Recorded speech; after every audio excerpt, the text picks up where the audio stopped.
Hello there, Vic Benedict here. We're playing God of War Ascension on Titan difficulty, and this is my No Upgrade Run Plus. We're currently on chapter 27 of 30. It is entitled The Lantern of Delos. So, I do have to note something. The last time I did this run, I didn't know that the Lantern of Delos included this fight until just recently. I chapter selected the Lantern of Delos, and it starts you right on this fight. So I do apologize. The title card will come up after this sequence, so we have to clear the boss first. And the clone's out. They've gimped the clone specifically for this fight so that you can't use the clone to deal heavy damage on this enemy. You can still deal heavy damage using the Captain Planet glitch. However, I thought that I would just refrain from doing that this time around because it's a little bit too damaging, and I wanted just a straight up fight with this guy because he's not that difficult. But the crucial thing about dodging his flame when you get up close to him, basically what I do is I get up close to him, let him attack me. Let him do one melee attack. It's going to break your guard unless you perfect block it. Remember I showed you some perfect blocks on the Manticore when we fought him last? Well, I'm not going to do any perfect blocking on this boss unless it's done by accident because there's too much risk involved in doing a no damage run on this, because if I take any damage during the fight I have to start over. The checkpoint isn't great either. It's not bad, but it's not good. It's one of those type of checkpoints. So, shield pluming, yes, that's definitely going to build your combo up. Hitting him with the arm is good to keep your distance from him. You need to really beware of his tail because it has a lot of reach when you're rolling away from him to get out of a corner and into a safer position. But what I do basically is let him hit me once, let him break my guard, and then I combat roll to evade. If you just evade, there's a greater chance that you'll take damage. So to mitigate that risk, use the combat roll and stay safe. What we're doing basically is we're building up our combo so that we can do the super plume from range. And you can pick which one you want. The Hades is great though because it has that arm that has a lot of extra reach for you.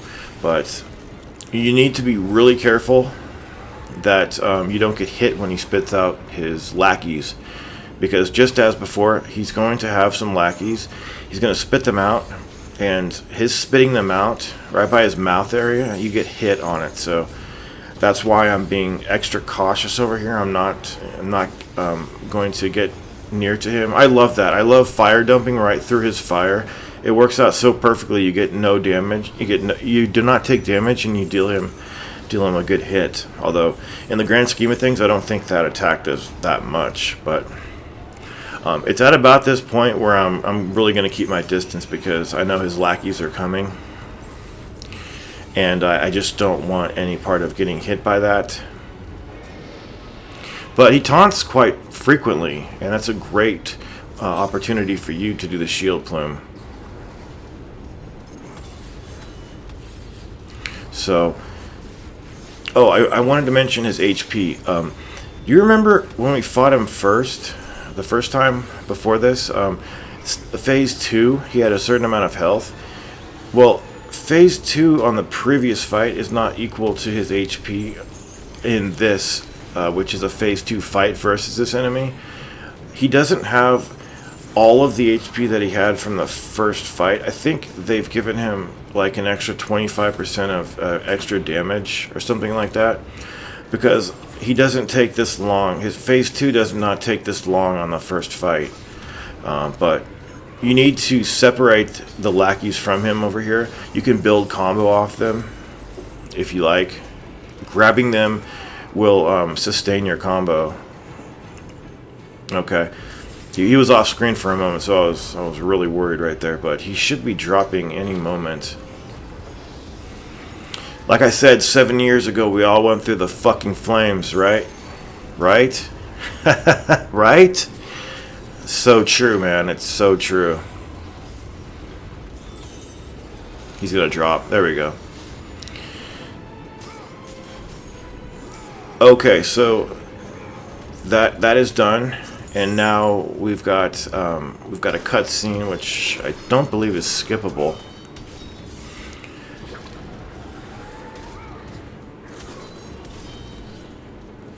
And we will get a new resource coming up. It's a underutilized resource by a lot of folks. I was among that group until my last run, where I used it more in combat. But of course, you only can use that tool in about 2 fights, you know, because we're so close to the end of the game. But it is called the Eyes of Truth. There it is right there. And the title screen is right here. See that? So it's kind of strange to have the title screen appear like 3/4 of the way into the video, but that's how they set it up in the chapter select. So I wanted to be more beholden to the chapter select screen than I was last time.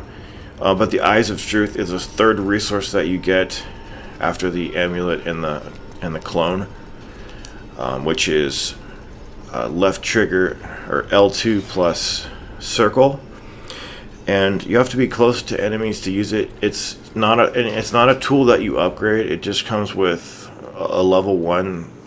That's just the standard of it. You don't upgrade it.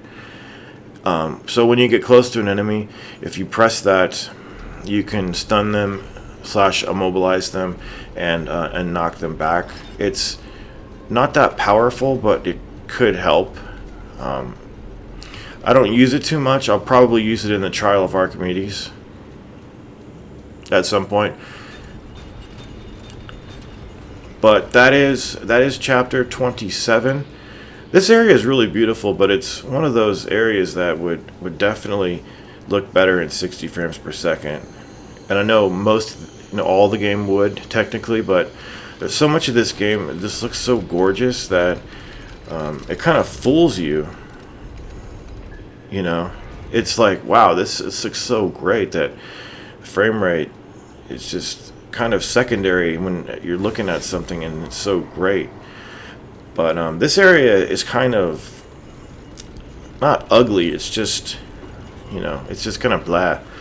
But anyway, chapter 27 is finished. I will see you in the next video. It will be the Trial of Archimedes. Please take care.